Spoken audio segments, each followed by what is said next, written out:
Les hommes font partie du problème et font aussi partie de solution. La violence faite aux femmes, ce n'est pas une affaire pour les femmes seules. C'est quelque chose qui nous affecte tous. C'est un problème de société. Alors il faut que les messieurs, les hommes, prennent aussi une position là-bas.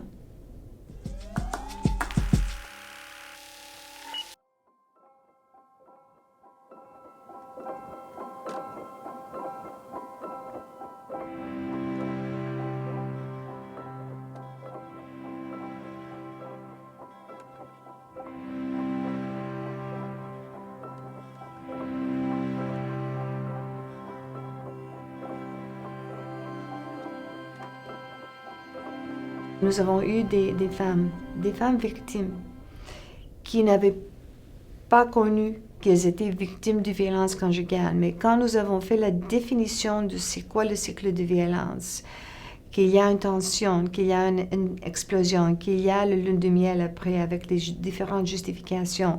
Ce ne sont pas toutes les femmes qui connaissent que c'était toute une situation de pouvoir et contrôle par l'autre concernant vos actions, qu'est-ce que vous portez, comment vos sorties, etc. De l'autre côté, il y a aussi la peur d'agir.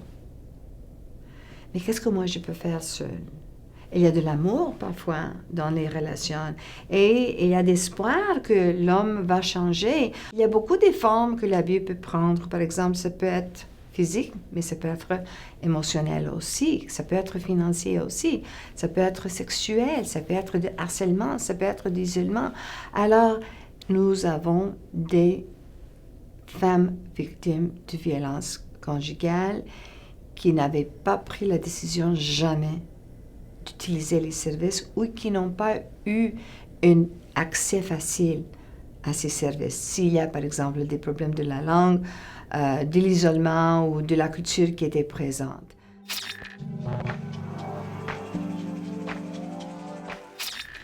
L'approche qu'on privilégie pour intervenir avec les femmes victimes de violences conjugales, c'est une approche féministe qui était basée sur l'empowerment, sur comment on peut donner plus de pouvoir aux femmes pour prendre elles-mêmes leurs solutions ou de résoudre leurs problèmes, mais tout en les appuyant. On utilise aussi une approche qui est multiculturelle. Ça veut dire quoi? Ça ne dénie pas l'existence de violence, parce que la violence n'est pas raciste, okay? Ça se trouve dans tous les comités ethnoculturels, dans les sociétés d'accueil, même si vous êtes francophone, si vous êtes allophone ou anglophone, ça se trouve partout. Alors, on utilise cette approche et on utilise l'approche qui dit que la violence est la même, parce que de dire que c'est différent, okay, ça peut être discriminatoire et raciste, on ne peut pas dire ça, mais on peut comprendre d'où vous viendrez. On vous comprend pourquoi vous n'avez pas aimé divorcer avec la première rencontre. On peut comprendre pourquoi vous faites ce que vous faites.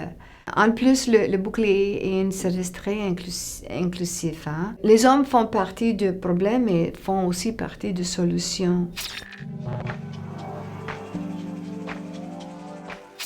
L'accessibilité à la maison d'hébergement, c'est simple, c'est seulement par appelant la ligne téléphonique de SOS Violence Conjugale. Parce que c'est avec le SOS Violence Conjugale qu'on travaille. Et si on dit que, voilà, on parle vietnamienne, par exemple, dans notre maison d'hébergement, si elles ont une femme d'origine vietnamienne, elle va la référer chez nous. C'est comme ça que ça marche.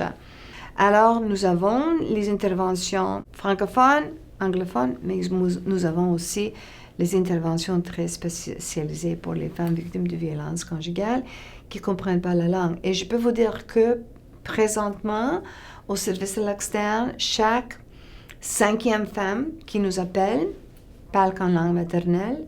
Dans la maison d'hébergement, chaque 3e femme qui était envoyée à nous parle qu'en langue maternelle. Alors, ça prend beaucoup de notre énergie pour faire une intervention efficace et pour soulager les femmes. La violence faite aux femmes, ce n'est pas une affaire pour les femmes seules. C'est quelque chose qui nous affecte tous. c'est un problème de société. Alors il faut que les messieurs, les hommes, prennent aussi une position là-bas.